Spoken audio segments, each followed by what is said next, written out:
Hello friends, आइए आज बाबा साहब भीमराव अंबेडकर ने मनुस्मृति नामक ग्रंथ क्यों जलाए जानते हैं। जिस महापुरुष ने अपने ग्रंथों को रखने के लिए राजगृह जैसा विशाल भवन बनवाया था, उसी ने 25 दिसंबर 1927 के दिन एक पुस्तक जला दी। आखिर क्यों जानते हैं? आइए जानते हैं। वह पुस्तक मनुस्मृति थी। इस पुस्तक में ऐसा हलाहल विष भरा था कि जिसके चलते इस देश में कभी राष्ट्रीय एकीकरण का पौधा पुष्पित और पल्लवित नहीं होता।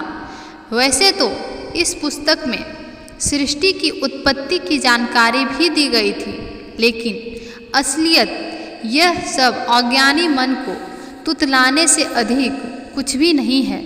मनुस्मृति की इतने बढ़ चढ़कर ज्ञान की डींगें वखारी गई है। उसका असली उद्देश्य जातिवाद का निर्माण और स्त्री को निंदनीय तथा निम्न बताना था। यह बस ब्राह्मण के हित में था। आइए फ्रेंड्स, जानते हैं मनुस्मृति में क्या क्या लिखी गई थी। मानवता के कल्याण के लिए परम सृष्टिकर्ता ब्रह्मा ने अपने मुख से ब्राह्मणों को जन्म दिया, क्षत्रिय को अपने भुजाओं से, वैश्या को अपनी जांघों से और शूद्रों या दलितों को अपने पैरों से पैदा किया है। 100 साल के क्षत्रिय को 10 साल के ब्राह्मण लड़के को अपने पिता के रूप में मानना चाहिए। ब्राह्मण को भोजन के लिए कभी भी अन्य वर्गों के व्यक्तियों को आमंत्रित नहीं करना चाहिए। अगर कोई ब्राह्मण से भोजन मांगता है तो ब्राह्मण कुछ बचा खुचा दे सकता है, लेकिन वह भी उसके नौकर घर से बाहर निकल कर देंगे। वह जो शूद्र विद्यार्थियों को निर्देश देता है और वह जिसका शिक्षक एक शूद्र है, वह श्रद्धा में आमंत्रित होने के लिए अयोग्य हो जाएगा। एक शूद्र शिक्षा प्राप्त करने के लिए अयोग्य है। ऊपरी वर्ण शूद्र को शिक्षा या सलाह ना दे। यह आवश्यक नहीं है कि शूद्र को नियमों और संहिताओं का पता होना चाहिए और इसलिए उन्हें पढ़ाने की आवश्यकता नहीं है। जो इसका उल्लंघन करेगा वह नरक में जाएगा। शूद्रों की उपस्थिति में वेदों को कभी नहीं पढ़ना चाहिए। जिस देश में ब्राह्मण नहीं है, जहाँ ब्राह्मण खुश नहीं है, वह देश तबाह हो जाएगा। सिर्फ एक ब्राह्मण सम्य होता है, न्यायाधीश के रूप में कार्य करे, लेकिन शूद्र कभी भी ऐसा नहीं कर सकता।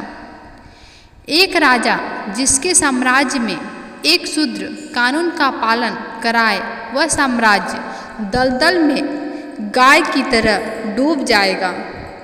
अगर कोई ब्राह्मण को गुलाम बनाने की कोशिश करता है तो उस पर 600 पन का जुर्माना लगाना चाहिए। एक ब्राह्मण शूद्र को बिना किसी वेतन के सेवा करने का आदेश दे सकता है, क्योंकि ब्राह्मणों की सेवा करने के लिए ब्राह्मण ने शूद्र को बनाया है। भले ही एक ब्राह्मण शूद्र को गुलामी से मुक्त कर दे, लेकिन शूद्र फिर भी गुलाम बना रहता है। किसी को भी उसे मुक्त करने का अधिकार नहीं है। एक शूद्र जो द्विज व्यक्ति का अपमान करता है, उसकी जीभ कटेगी, क्योंकि वह नीच है। अगर शूद्र द्विज नामों को और जातियों का उल्लेख करता है तो एक 10 उंगली लंबी लोहे कील गर्म करके उसके मुंह में डाल दी जाए। यदि कोई शूद्र घमंड से ब्राह्मणों को धर्म का आदेश देता है तो राजा उसके मुख और कानों में जलता हुआ तेल डलवा दे। एक ब्राह्मण शूद्र को बाध्य कर सकता है, चाहे वह खरीदा गया हो या बिना काम किया हुआ हो। किसी भी शूद्र के पास खुद की संपत्ति नहीं होनी चाहिए। उसके पास खुद का कुछ भी नहीं होना चाहिए। एक धनी शूद्र का अस्तित्व ब्राह्मणों के लिए बुरा है। एक ब्राह्मण शूद्र के माल पे अधिकार कर सकता है। एक शूद्र जो सिर्फ अपना पेट भरना चाहता है एक वेश्या की सेवा कर सकता है। यदि वह जीवित रहने का अस्थायी साधन चाहता है तो वह एक क्षत्रिय की सेवा कर सकता है। लेकिन अगर वह स्वर्ग जाना चाहता है या अगली पीढ़ी में उच्च या श्रेष्ठ जन्म चाहता है तो उसे ब्राह्मण की सेवा करनी चाहिए। एक शूद्र का सबसे पवित्र कर्तव्य ब्राह्मणों की सेवा करना है। हमेशा ब्राह्मण शब्दों का अत्यंत भक्ति के साथ पाठ करना चाहिए। ऐसे शूद्र को मोक्ष मिलेगा, अन्यथा वह सबसे बुरी मौत मर जाएगा और सबसे बुरे नरक में जाएगा।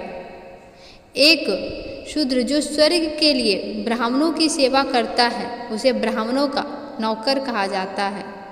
शूद्रों का सबसे बड़ा काम सिर्फ ब्राह्मणों की सेवा करना है। इसके अलावा वह जो भी कुछ करेगा उसे उसका कोई फल नहीं मिलेगा।